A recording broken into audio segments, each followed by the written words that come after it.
Okay, so welcome to our last session in this Shine a Light on Anti-Semitism series. As I mentioned, and I'll mention for Rabbi Holly, that I think about 100 organizations throughout the US and Canada have been given some funding to sponsor a program of some kind to use the Hanukkah period as a way of focusing on illuminating anti-Semitism and our and our knowledge of anti-Semitism. So I've been every night except for Shabbat having a little program on this, and this is the final one, and I'm focusing on the Holocaust tonight. And as I always mention, my work is funded by the Jewish Federation of Ventura County and the Affordable Living Choices Trust. And all the materials for this class and everything else I've done is on my website, lotka.com. And as those of you who are involved with the class know, if you've registered for the class, there are about 125 people registered. I send out an email every evening after the class with a recording. And also on this website, right over here, you can get a PDF of all of the slides that I've used over the 6 nights. And this is a list. We've seen it a bunch of times. Our program tonight, we do have a program in person in Oxnard tomorrow. I'll say a little more about that at the close. So here it is, Hanukkah. It's a happy holiday. You know, you all know it's sort of humorous, but it also is close to the truth. Every holiday is they tried to kill us, they didn't, let's eat. And of course, that's the subject of anti-Semitism and of talking about the Holocaust. So the Shabbat is over, and we are back to a place in our hearts and minds and souls of being under the full-time obligation of making the world a better place. And I always point out, it is a full-time obligation 24/6. We don't work on that on the Sabbath. On the Sabbath, we enjoy the work that we've done and look forward to the coming of the Messiah and days, the end of days and redemption. But since that doesn't seem to be happening so quickly, we're really focusing on how do we make the world a better place. And one of the things that motivates us is the Holocaust. And there's actually controversy in the Jewish world about how much we should focus on the Holocaust. That's actually a very interesting question. Shouldn't we really be focusing on positive teachings of Judaism rather than, what's the reason that Jews should survive? I know many Jews who would say a motivation of Jewish survival is to deny Hitler a posthumous victory. In fact, there's I think it's Emil Fackenheim said the 614th commandment should be, thou shalt not provide Hitler a posthumous victory. So Jewish survival is in no small part motivated by anti-Semitism and the Holocaust. And I know rabbis who work hard at saying there are many positive reasons why Jews should survive. So I'm going to present material. In a way, I'm glad to see some of my usual faces not here because they've sat through this presentation in one form or another many times. Jay, you've probably seen this a bit, and here comes Jerry Kirschman. He's seen it a bit. But I want to talk about Nazi anti-Semitism. We talked about other forms of anti-Semitism, the anti-Semitism of Hanukkah, Egyptian anti-Semitism, Greeks, Roman anti-Semitism, Christian anti-Semitism, Muslim anti-Semitism, Enlightenment anti-Semitism, leftist anti-Semitism, rightist anti-Semitism. Nazi anti-Semitism is unique, however, in that it's the only form that did not provide for conversion. In every other form of anti-Semitism throughout history, there was an escape clause. Whether it worked perfectly or not is of historical interest, but at least in theory, if Jews would have converted to the majority culture, all those cultures I just mentioned, we could in theory escape anti-Semitism. Nazi anti-Semitism is the only example which viewed Jews as a race that had to be eliminated. as we saw a little bit last on our last session, I'll say more about it tonight. The Nazis, in many ways, actually seemed more focused on murdering Jews than winning the war. And in some cases, such as treatment of how the trains were allocated, and when there were times when the trains could have been better used by the Nazis in the war effort, they still kept the trains running to bring Jews to the death camps. We'll talk about the Christian response. But the other thing which is important to understand about Nazi anti-Semitism is wherever the local population refused to cooperate with the Nazis, many Jews were saved. And I have a few examples you see on the screen. Denmark hid virtually all of its Jews and secretly ferried them to Sweden. Of the 400 Jews sent to Theresienstadt, only, of course, in quotes, 51 died of natural causes due to the Danes' interest in saving their lives. And at the war's end, Denmark's Jews could reclaim their property. Finland simply refused to deport its Jews. No Finnish Jews were murdered. Bulgaria, with the support of the Orthodox Church, saved 50,000 of its 64,000 Jews. And I often talk about my wife. For those of you, who don't know this, my wife is from Morocco. And the Moroccans adore and continue to adore Moroccan Jews, the king of Morocco. And during the war, I think the king was a sultan at the time, rather than being called a king. Although the Nazis, conquered Morocco, see the movie Casablanca, when the Nazis demanded that the ruler of Morocco deport the Jews to concentration camps, the Sultan, the king, responded by saying, "I have no Jews. I only have subjects. These people are my subjects, basically. Leave me alone." And the reverse is true. In Poland, where Jews were 10% of the population, and something like, I think 75% of American Jews have some Polish ancestry, 3 million of the 3.3 million Jews, or 90% of Jews, were murdered. And every major Nazi death camp, not all the concentration camps, but all the death camps were in Poland.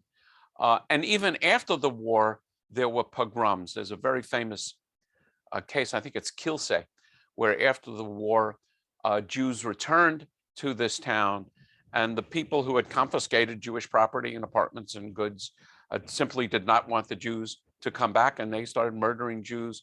And many Jews after the war, instead of resettling in Poland, actually went to Australia. And in fact, if you come tomorrow to the Chabad celebration, the Chabad rabbi of Ventura, Camarillo, Camarillo, has a wonderful Australian accent.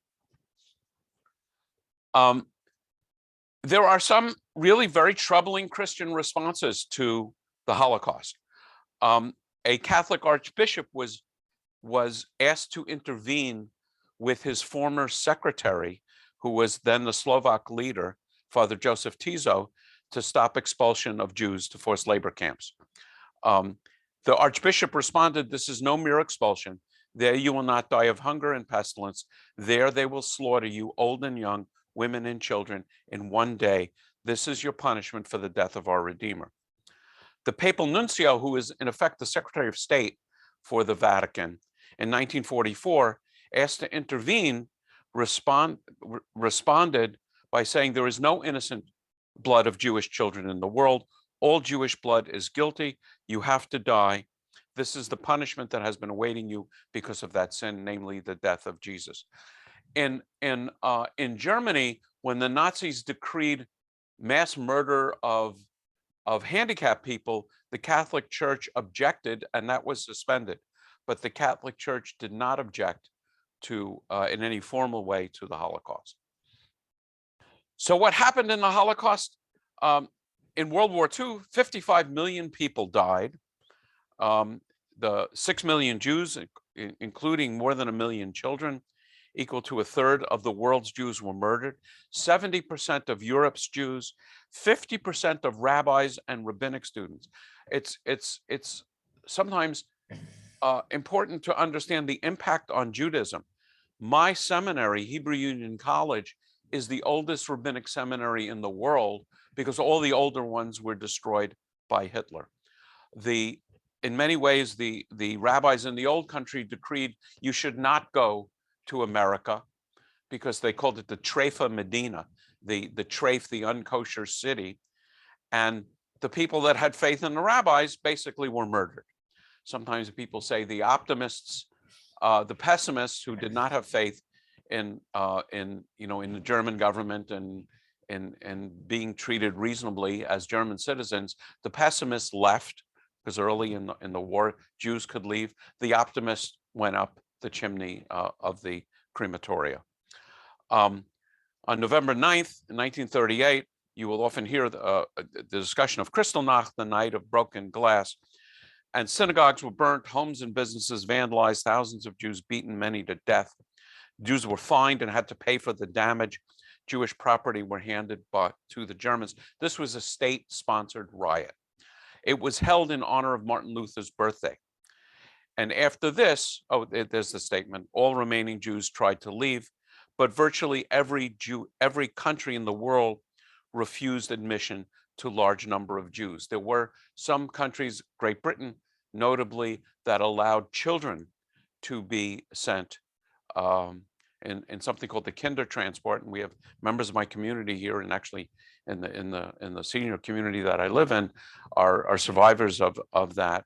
And one of the reasons Jews are so passionate about having a homeland is that at least we know there is one place in the world that will take us.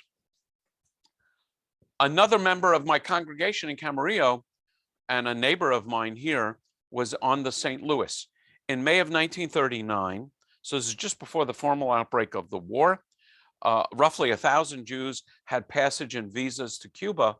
And during the time in which the boat, the St. Louis, was en route, I think there was a change in the Cuban government, and Cuba decided not to allow the boat to land and discharge the Jews.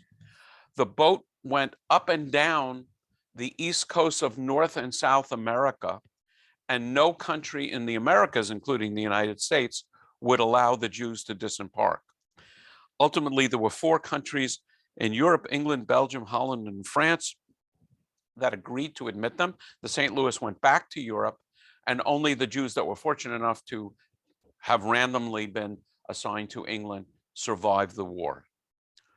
FDR, other American leaders, State Department were largely indifferent to the plight of the Jews. There's a lot of controversy as to whether they were really focused on winning the war or whether there was so much anti-Jewish sentiment in the State Department or pro-Arab sentiment or worry about oil that was behind it.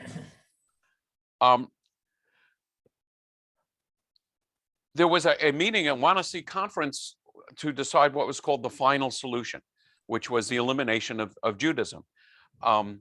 There are many, there's controversy about whether there have been other genocides in the world, but the objective of the Nazi was genocides, was the genus. They thought the race of Jews should be all murdered. There clearly have been attacks such as the Armenian, Turkish attacks on Armenia, but I don't believe that the goal was to eliminate all of Armenians. But the goal was to eliminate all Jews. And so the early murders, 1 million to 1.5 million, were by groups called Einsatzgruppen.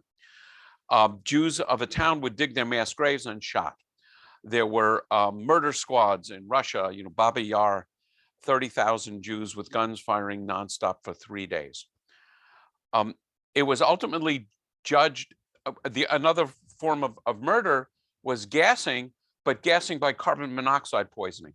Jews were loaded into the back of trucks, and the exhaust from the trucks would be run, and so the Jews would die of carbon monoxide poisoning. Ultimately, these Germans, who are wonderfully knowledgeable and efficient engineers, decided this was too costly and an inefficient way of murdering people, murdering Jews. Ammunition was valuable, and petrol, gasoline, was valuable. So this led to the creation of the death camps. And they actually got the cost of murder down to about 2/3 of a penny per life. Later, the amount of gas was halved to save cost, even though it increased suffering. I'll say more about babies being burned alive in the next slide. In Treblinka, of the 870,000 Jews sent, 70 Jews survived. In some camps, decent food was served only on Yom Kippur and Tisha B'Av, Jewish fast days. So this is from a very interesting book. I have, one of those bookshelves is pretty much all Holocaust, called Shadows of Auschwitz, a Christian response to the Holocaust. And there's a testimony of a Polish guide at Auschwitz in the Nuremberg trial. And I'm not going to read it because I don't want to take the time, but basically the witness, who was a guard, testified that to save money, they realized that babies could be burned alive. You did not have to put babies into the gas chambers, but you could literally throw them into the crematoria over the bodies of the Jews who had been murdered in the gas chambers. You can't do that with adults because they're going to fight and it will slow down the production line. At Auschwitz, at its height, 10,000 people were murdered every day at Auschwitz, but the babies could be burned alive. So the Russian prosecutor at Nuremberg says, how am I to understand this? Did they throw them in the fire alive or did they kill them first? Witness, they threw them in alive.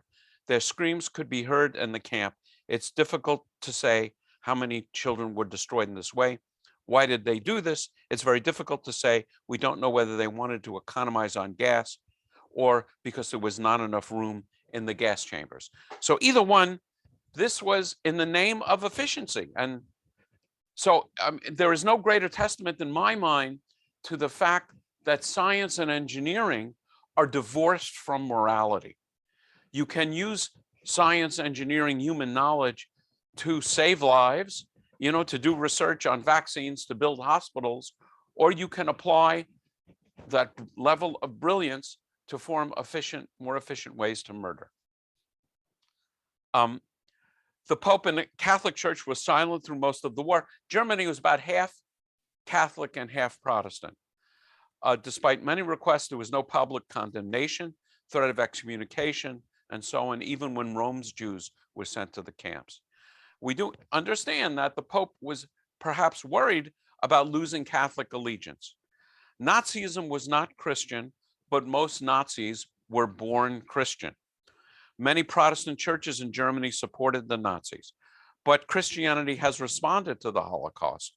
And the Vatican, and also it's notable, the Vatican only recognized Israel as a state toward the end of 1993.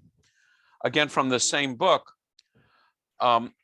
mentioning just some background, Hitler was a baptized Jew who claimed to be doing God's work. Goebbels came from a strict Catholic family. Auschwitz Commandant Rudolf Hess said he took his Catholic religion very seriously.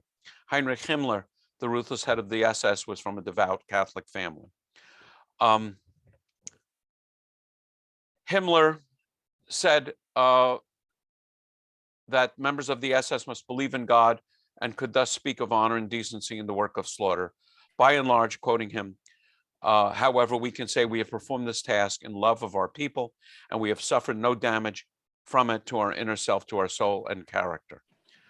In 1948, at the German Evangelical Conference at Darmstadt, meeting in the country which had only recently carried out the genocide, they proclaimed the terrible Jewish suffering in the Holocaust was a divine visitation and a call to Jews to cease their rejection and ongoing crucifixion of Christ.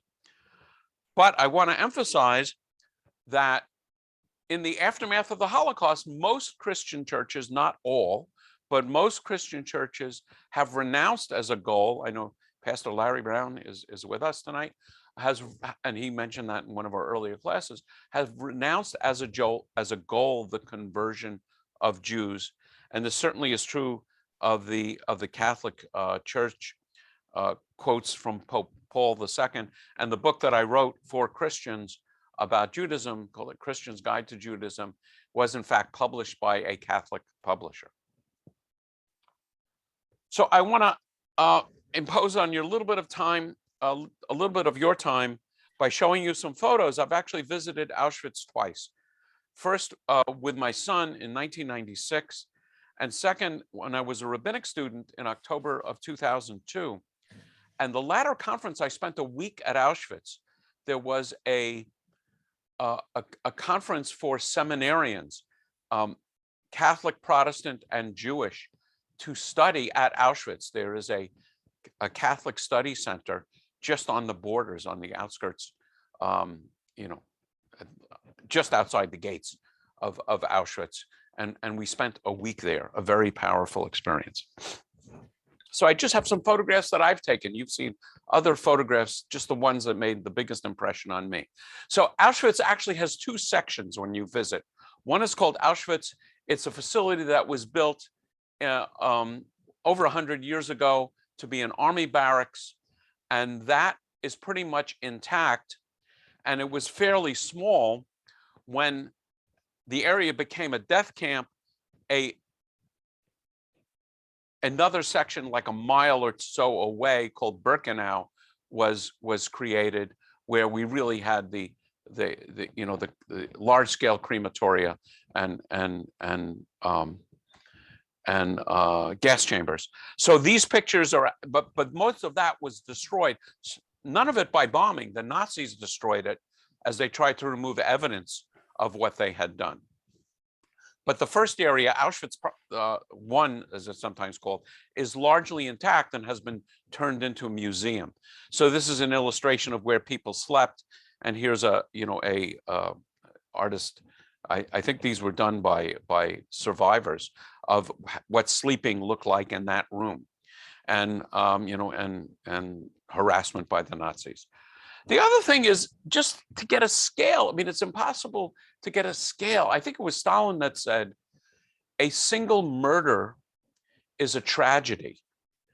A million murders, maybe he said 1,000 murders, I can't quite remember, is a statistic. So we're all familiar with statistics about 6 million being murdered, but there are places in this museum where you get a sense of the magnitude of what went on here. So there are rooms that are just filled with human hair, because people's heads were shaved, and they were going to use this hair for mattresses and other uses. Remember, the Germans, highly efficient.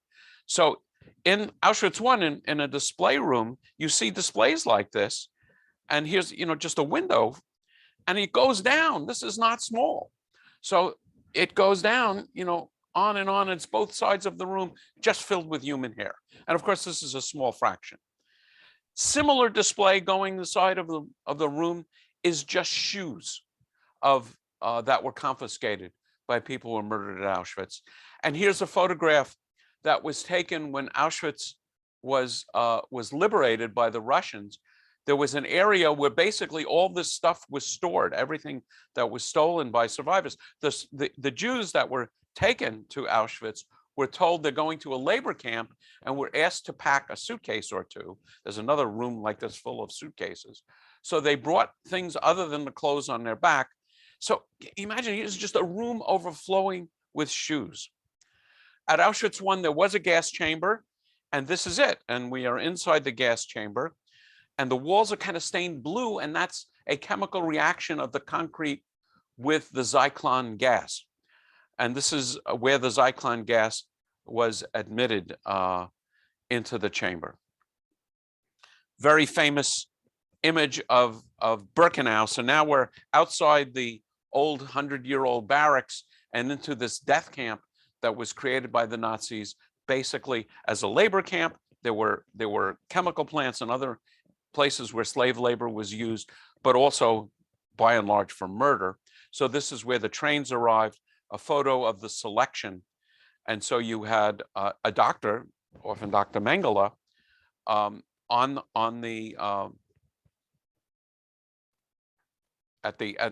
where the trains unloaded, and he would make spot decisions as to who would live and who would die.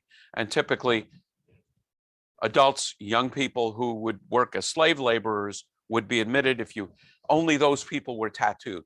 And they were tattooed because very quickly, with starvation, people and their hair being shaved, people were unrecognizable. So to keep track of who was who, Nazis kept great and detailed lists. To keep track of who was who, they would tattoo. The only place where the tattooing of numbers was at Auschwitz. And so typically older people were put to death instantly, Women with young children were put to death instantly because the children had no use as slave laborers. And to try and separate children from their mothers would cause so much of a commotion that it would slow down the death process. These are pictures of sleeping quarters. There have been one or two barracks, I think, that survived at Auschwitz, at Birkenau, and some have been reconstructed. So this is what the barracks looked like. And believe me, I eliminate a lot of pictures which I would like to show you. One of the things that I think Christians should be aware of is the effect of these centuries of anti-Semitism has resulted in great mistrust of Jews for Christianity and Christian symbols. And this, in the early days of Israel, this even got into mathematics. So the plus sign, which as we know is a cross, and too close to a Christian cross for the Jews and the Israelis. So here is this is from an early Israeli math book. It's an upside down T. They didn't even want to use a cross as a math symbol. This is now not true in Israel, but it was true at a time.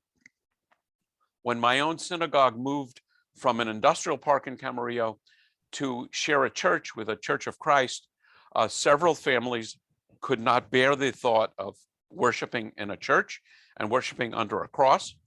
And it was interesting to me that every one of the families that left were foreign born. They weren't all from Eastern Europe. In some cases, they were Sephardic and one family from Morocco, but they couldn't bear the idea of worshiping in a place that would be shared by Jews and Christians. So then the question, arises, could it happen again, and could it happen here? I personally am an optimistic guy and don't think it could happen here, but I can't get out of the background of my mind that the German Jews who were optimists went up in flames. I didn't have pictures of the crematoria. I once met a survivor of Auschwitz who said that at night at Auschwitz, the level of ambient light was equivalent to daylight because of the power of the flames coming out of the crematoria, which burned 24 hours a day, just to give you a sense of the intensity. Judaism teaches that we have free will, that we have in our nature both a desire to do good, called the Yetzer Tov, and a desire to do evil, or really it's a desire to self-gratification. I think what psychologists would call the id, and it's called the Yetzer Hara. And both inclinations are necessary, and they're at war with each other. And when I say necessary, there's a story in I can't remember if this is Talmud or Midrash, it's a Midrashic story about how at one point in time the rabbis trapped the Yetzer Hara and put it in a cage. And were delighted because they eliminated all this trouble and agony in the world. And the result was that nobody went to work because nobody cared about earning any money and cared about acquiring anything. The sex drive was completely gone. In fact, even the hens stopped laying eggs. There was no desire for anything to reproduce. Clearly, I don't take the story literally. And the rabbis asked God, can you just weaken the Yetzer Hara and tone it down? And God said, nope, it's the understanding is that's actually necessary. What I would say as a scientist is that's in our DNA. I would say the Yetzer Hara was an important part of Darwinian evolution of survival of species. And so now the question is, we have both. I think when the Torah says, when the Torah quotes God in Genesis 1:26 as saying, let us make humanity in our image, God was talking to the rest of creation, including the animals. We have an animal nature and we have a divine nature, and they're at war with each other. And I think the purpose of religion is to support our Yetzer Tov and suppress our Yetzer Hara. I was reminded of a Native American tradition of a grandfather talking to his grandson saying inside of us there are two wolves fighting for control of us. The good wolf who wants to do good and be loving and caring, and the bad wolf who just wants to, murder and steal and everything bad. And the grandson with wide eyes asks his grandfather, which one wins? And the grandfather says, whichever one we feed. A very fascinating insight into human nature, and I know some of you may have heard of this. Let me just ask, and I can't see everyone, but how many of you are familiar with the Milgram experiment? So a few. Stanley Milgram. I'm sorry? Stanley Milgram. Yes. So there's a very interesting experiment called the Milgram experiment. It's also the subject of an excellent film in 2015 called The Experimenter. And I have a video which describes what happened rather than my trying to explain it. And so once, I'm pretty sure I have the sound on share, so give me a thumbs up when you can see it and you can hear it.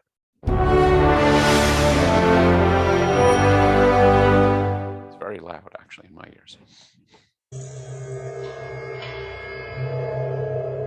When I learn of incidents such as the massacre of millions of men, women, and children perpetrated by the Nazis in World War II, how is it possible, I ask myself, that ordinary people, who are courteous and decent in everyday life, can act callously, inhumanely, without any limitations of conscience? Now, there are some studies in my discipline, social psychology, that seem to provide a clue to this question. The problem I wanted to study was a little different. It went a little bit further. It was the issue of authority. Under what conditions would a person obey authority who commanded actions that went against conscience? These are exactly the questions that I wanted to investigate at Yale University. It is May 1962. An experiment is being conducted in the Elegant Interaction Laboratory at Yale University. The subjects are 40 males between the ages of 20 and 50 residing in the greater New Haven area. Psychologists have developed several theories to explain how people learn. One theory is that people learn things correctly whenever they get punished for making a mistake. 40 years later, Milgram's infamous experiment, obedience, is still taught in classrooms around the world. All right, teacher, would you take the test and be seated in front of the shock generator, please, in the next room? But the experiment was rigged. The victim was an accomplice of the experiment. The victim, according to plan, provided many wrong answers. His verbal responses were standardized on tape, and each protest was coordinated to a particular voltage level on the shock generator. Now, as teacher, you were seated in front of this impressive-looking instrument, the shock generator. Its essential feature is a line of switches that goes from 15 volts to 450 volts, and a set of verbal designations that goes from slight shock to moderate shock, strong shock, very strong shock, intense shock, extreme intensity shock, and finally XXX, danger severe shock. Your job, the experimenter explains to you, is a word pair test. If he gets each answer correctly, fine, you move on to the next pair. But if he makes a mistake, you are instructed to give him an electric shock, starting with 15 volts. And you increase the shock one step on each error. That is incorrect. This one will be 195 volts. The learner was hidden from the teacher by a partition. Of course, this was all a simulation. Nothing was really happening. But the learner made very convincing sounds of pain as the shocks increased. This will be at 3:30. And Milgram found, surprisingly and rather horrifyingly, that the majority of people would actually go right to the very highest level if there was some pressure from a man in a white coat who said things like, It's absolutely essential that you continue. Continue, please. Let me out of here. My eyes bother me. Go on. Let me out. in fact, about 65% of the people who he studied, who were normal volunteers from the ordinary population, actually gave the maximum number of volts. This man was one of those 65%. This one will be 195 volts. The correct one. Let me out of here. Slow. Dance. Let me out of here. My eyes bother me. Let me out of here. You have no right to keep me here. Let me out. Let me out of here. Let me out. Continue, please. Let me out of here. My eyes bother me. Let Go me on. out. Let me out. Responsible for it. Red. That is incorrect. This will be at 3:30. Ow! The correct phrase is rich Let me out of boy. here. Let me out of here. My heart's bothering me. Let me out, I tell you. Let me out of here. Let me out of here. You have no right to hold me The here. next phrase is Let me fast, out. Let me out. Let me out. Let me out of here. Let me out. bird, Let me car, train, plane. Eventually, the learner pretended to be unconscious. Continue, teacher. That is incorrect. This will be 3:45. The correct answer is fast, bird. What we learned from that experiment is that people will actually do an awful lot when they're put under pressure from authority figures. And the problem is, of course, that when we obey the unjust authority figure, the person who gives us immoral commands. So this is an illustration of what the shock generator looked like, because it wasn't sufficiently clear, I think, in the film. So it went up and up to extreme danger, severe shock, and XXX. So I hope you all at least understand the layout of this. No one was actually getting shocked, although in the experiment, the teacher who thought he was shocking someone would actually experience a mild shock as the experiment was being set up, so he had a sense of what the person was going through. It's also, I think, critical to understand at the end, when they went up beyond a certain shock level, the person would first say, my heart's bothering me. He would then stop responding. And as far as the teacher is concerned, he might be dead. But many people, they mentioned 65%, kept going. So the question was, as they started this experiment, what fraction of ordinary people, I think sometimes have in our mind the idea that the Nazis were some kind of, subhuman rather than master race, subhuman race of evil people, rather than just ordinary German citizens. So the question is, when they started the experiment, I think Milgram expected maybe 1%, 2%, 3% of teachers would go up to the full voltage level. And as you saw, it was much higher than that. In fact, here's the actual breakdown. Everyone basically went up to about 100 volts, and then more and more people would drop out. But at the end, it's interesting, once they were up at this level, they kept going 65%. I know in the film it said it was of men. There was essentially no difference between men and women when they expanded this to women subjects. One thing which is really interesting is the effect of the setup on the results. So the original setup, which is what you saw, 65% of people went to the highest level. If it was an office building rather than a university, the number went down to 48%. If the teacher and the learner, namely if the person administering the shock could see the person receiving the shock, it went down to 40%. If the teacher actually held the person's hand on the shock plate, 30%. If the experimenter left and kept giving orders by phone rather than being in the room, 23%. If a guy in a white coat, seemingly an authority figure, leaves and another volunteer is giving the orders, it would go down to 20%. Here's something really interesting. If the teacher saw other people leave, so they set up the experiment where they would see people stop, let's say at 100 volts, 150 volts, and say, I'm out of here, then only 10% of those people would go up to the full voltage. And if the teacher could choose the shock level without being egged on by the authority figure, only 3% would go to the highest level. So I want to move toward closing the program into discussing what the Anti-Defamation League of B'nai B'rith is doing about anti-Semitism, what the Jewish Federation of Ventura County is doing, And then we'll have a discussion, and I will, wish you a happy Hanukkah and hope to see some of you tomorrow.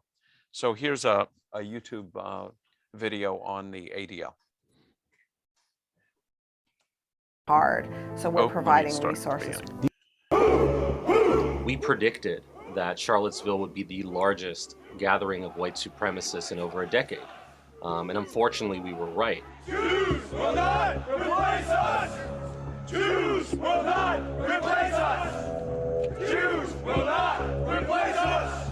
ADL and the Center on Extremism are dedicated to providing actionable information, analysis, and expertise to law enforcement around the country.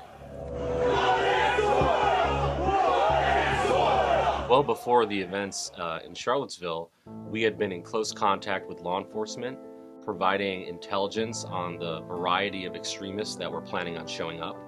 And we also used our voice to call for those who might attend to realize that this could be something a little bit different. We felt it important for us to be on record and to warn and prepare people for it. On the day of the rally, the Center on Extremism team was prepared to monitor what was going on from all angles. After the tragic murder of one of the young protesters, when the name of the murderer was revealed and we saw pictures of him holding a shield with a specific symbol, we were able to trace him to the specific white supremacist group called Vanguard America. And again, the more that you know about those who are coming into your community to do damage, the better prepared you will be. Our education work works hand in hand with the Center on Extremism. While Charlottesville was unfolding, we were following their really important reporting on what was happening. We were hearing from teachers that they wanted to find ways to answer the kids' questions in the classroom, and family members were wanting to know, how should I talk about this with my kids? We created the lesson plan and the table talk about Charlottesville. We have something called the Current Events Classroom, where we take issues of the day, and this was obviously a big issue of the day, and create interactive lesson plans that can help teachers really bring up these topics with students. And the good news is that there's nothing political or partisan in fighting prejudice. That's why U.S. senators from the GOP like Rubio and Hatch and McCain and many others came out against this right away, immediately, forcefully. What's the ADL going to do? We are going to fight back. We're going to fight back against the fascists and neo-Nazis. What does that mean? It means we're not going to wait for the White House. We're going to be working with state and local leaders, the business community, other nonprofits, and clergy. Richard, the bottom line is this. There are no two sides to this argument. It's good versus evil. So we're prepared, as we were with Charlottesville, to provide intelligence and context to anybody that needs it. With that in mind, we've created the ADL Heat Map, a first-of-its-kind interactive map detailing extremist and anti-Semitic incidents around the country. We want you to bring this up in the classroom. It's important that you do. We want you to talk about race and racism. We know it's hard, so we're providing resources. These folks don't carry guns. They don't, they're not cops, and yet they stand up to hate.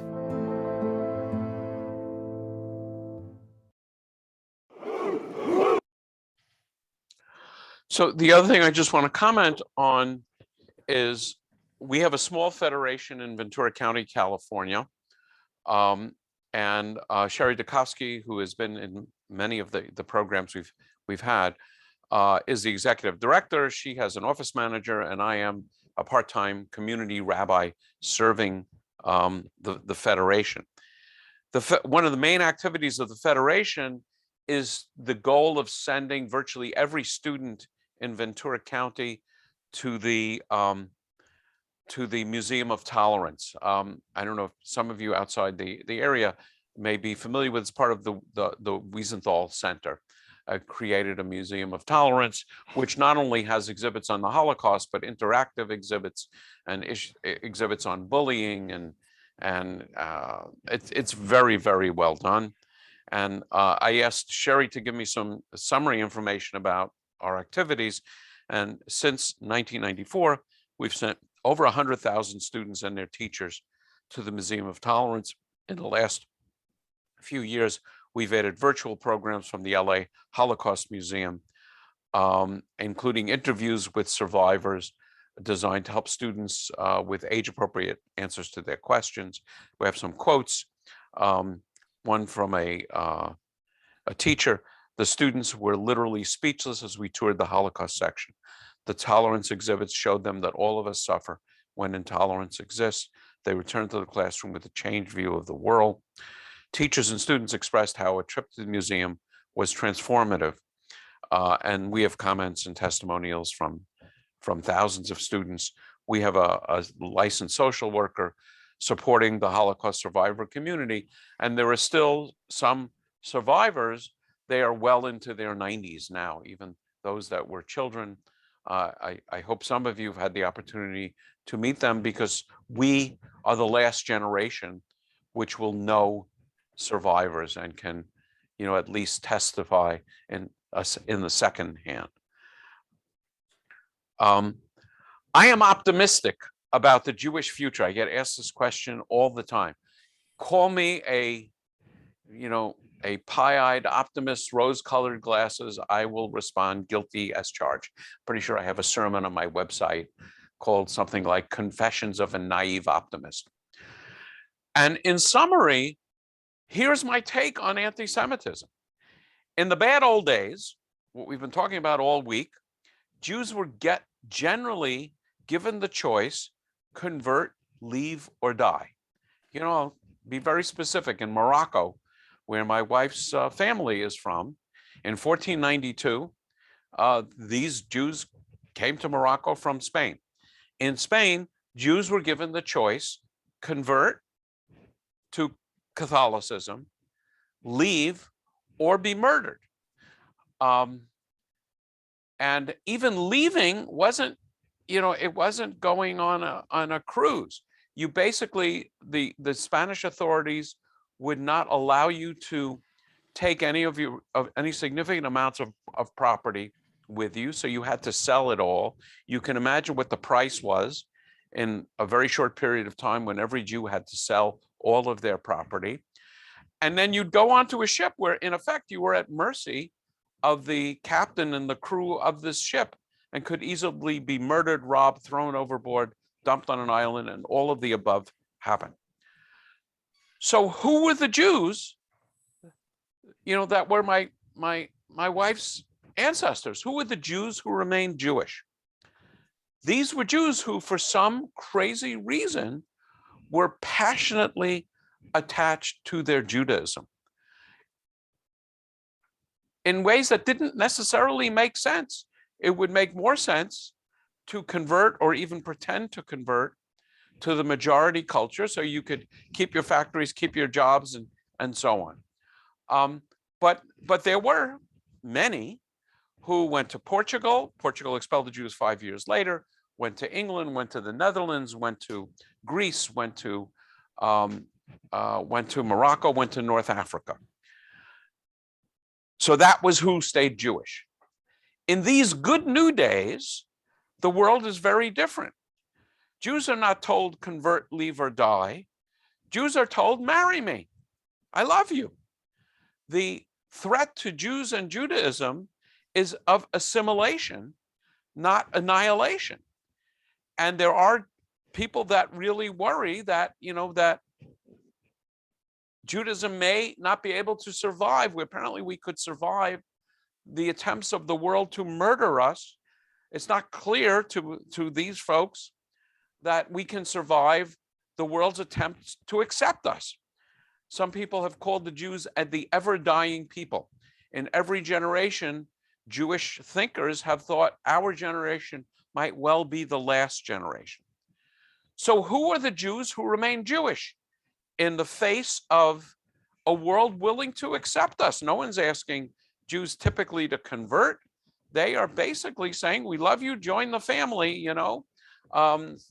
fill the halls with boughs of holly, and we love you. So who are the Jews who survive? I submit to you, or stay Jewish, I should say. I submit to you, it's the same group. It's the group who, for some reason, have a passionate, maybe even illogical attachment to our people and to our Judaism. I personally am happy that these days the alternative is not death or expulsion, but marriage and Christmas trees. But I think it's the same group. Jews have remained small. The Jewish population hasn't changed dramatically over the last 2,000 years. As the population has grown, we've bumped into Roman decimation and Nazi decimation, and the size has been roughly constant. My hope and belief is that there will continue to be a select number of Jews who will remain loyal to God, Torah, and Israel, and who will keep lighting our Hanukkah candles. And so this is something my nephew sent me. 81 years later, the Brandenburg Gate, instead of Nazi flags, a menorah being lit. Sorry. And so the last slide I want to show, and I'll stop the screen share so you can see each other easily, and we can discuss, or you can go on to your evening, is tomorrow we do have a Hanukkah festival at the collection at River Park. It's a big shopping center at 2:30, and I hope to see many of you there. And then I'm going to stop sharing, and I'll just open the floor either for folks to say goodnight or to share your own thoughts on, there's I tried to keep this somewhat short. There's another experiment similar to the Milgram experiment called the Stanford experiment. How many of you have heard of the Stanford experiment? So the Stanford experiment was different. At Stanford University, I think also in the 60s, Larry, if you're familiar with this one, you can correct me if I misspeak.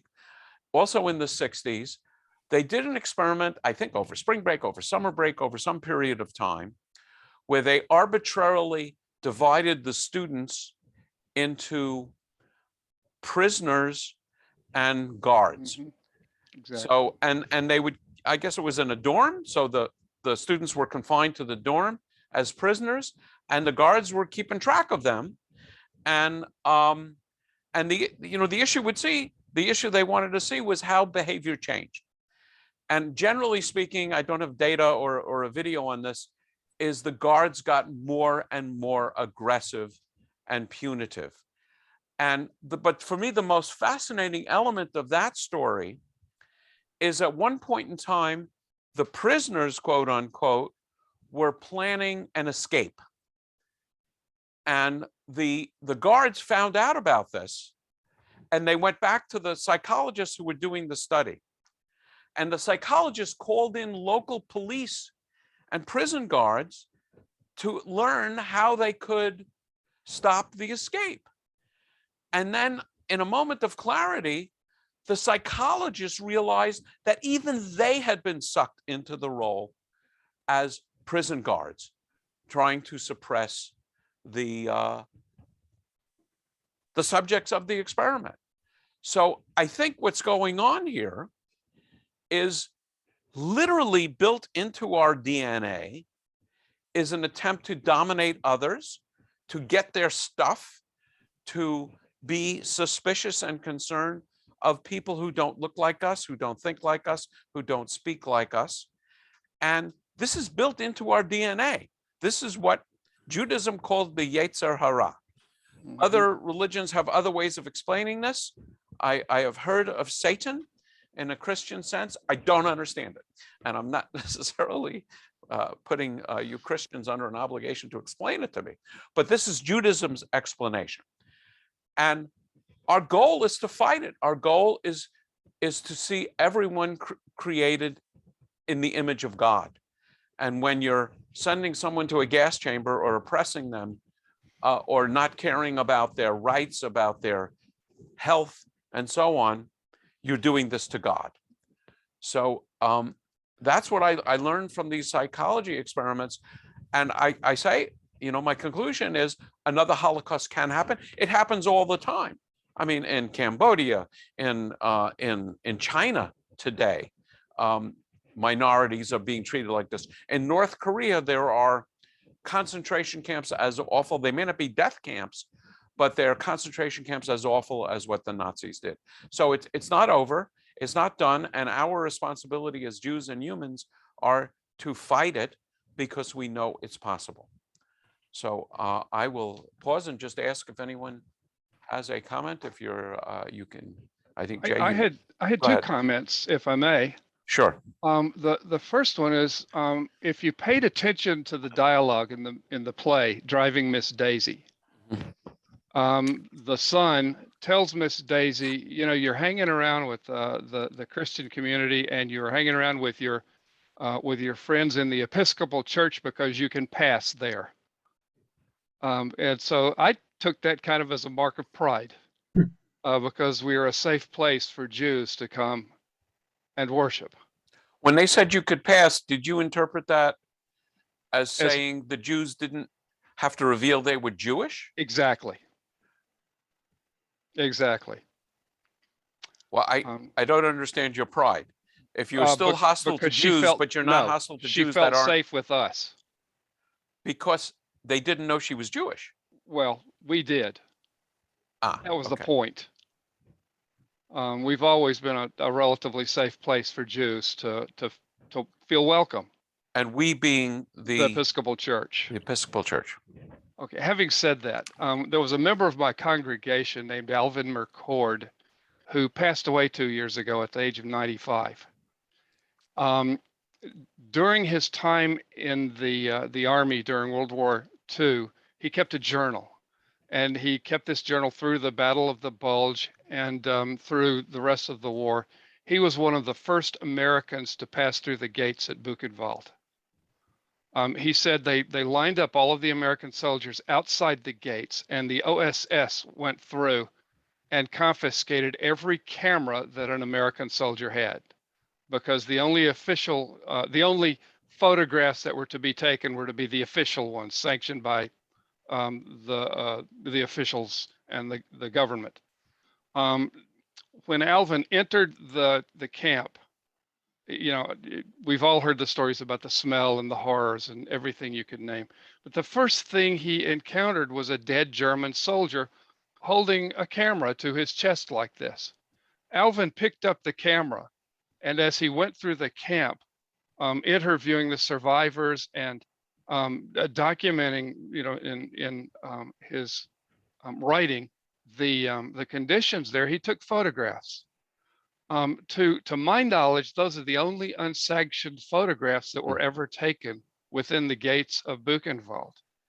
And for the rest of his life, he spent as much of his time that he could visiting schools, universities, churches, synagogues, and sharing this journal and these photographs with anyone who would listen, because he got it.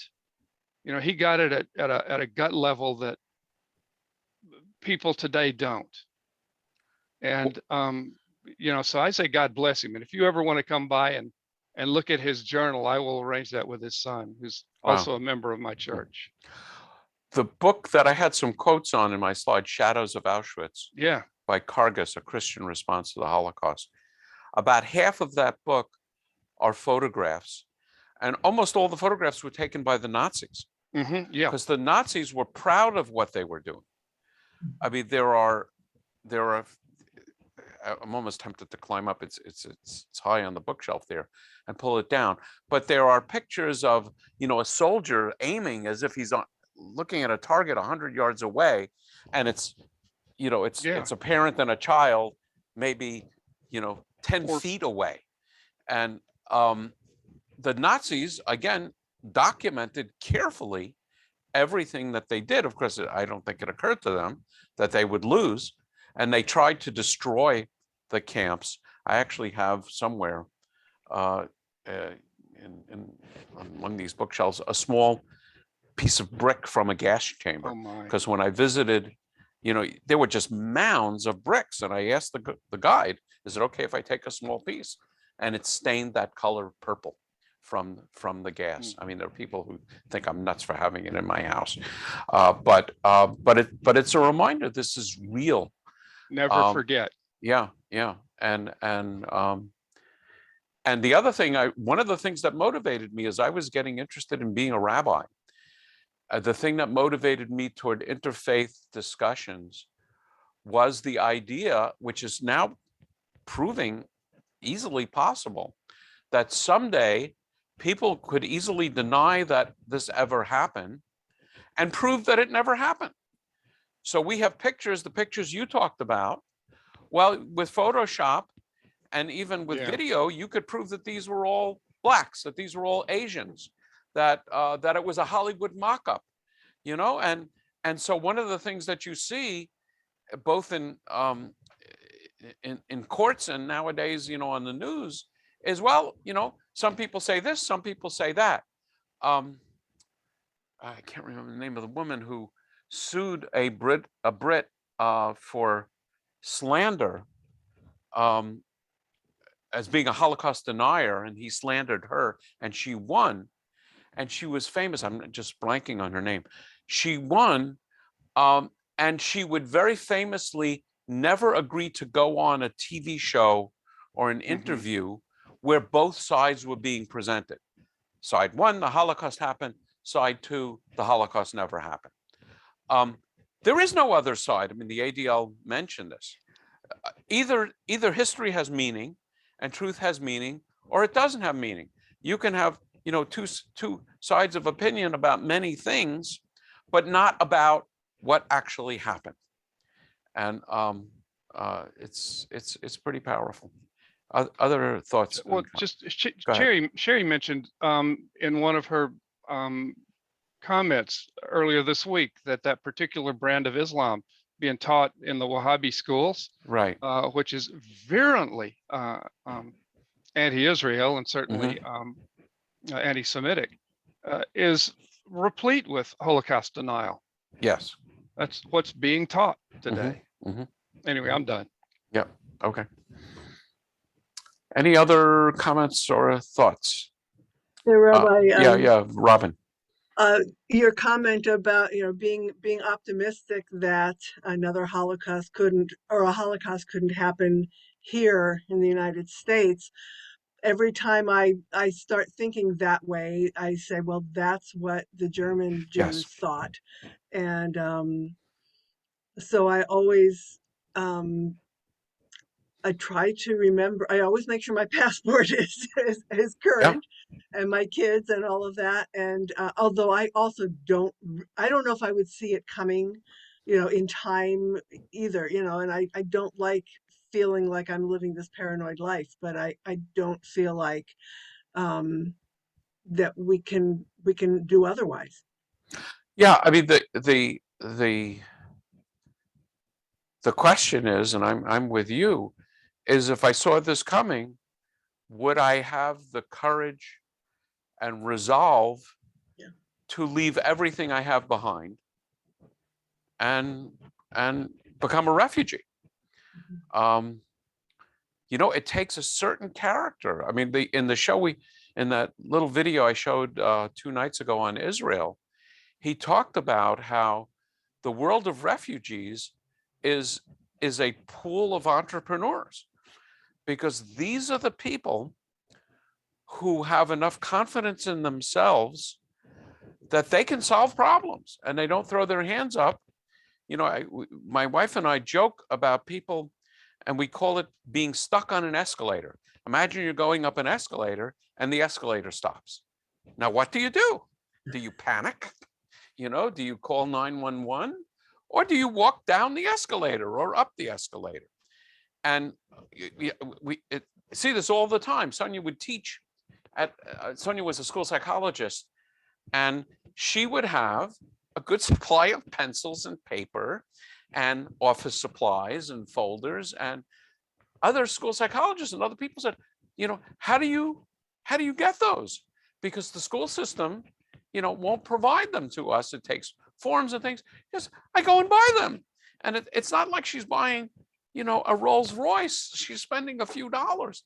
And, you know, she would anyway. So, but she's an immigrant. And Sonia has this sense that I can fix this. I can do it. I can, you know, she came to this country at age 15, not speaking any English, trading French lessons for English lessons. And you know, and doing quite well, but it is a self-selecting group of folks that have the confidence, the drive, the intelligence to make it. It's hard to state how pro-immigration I am. Thank you. Other thoughts, comments? Yeah, Deborah, and you're muted. You're still muted.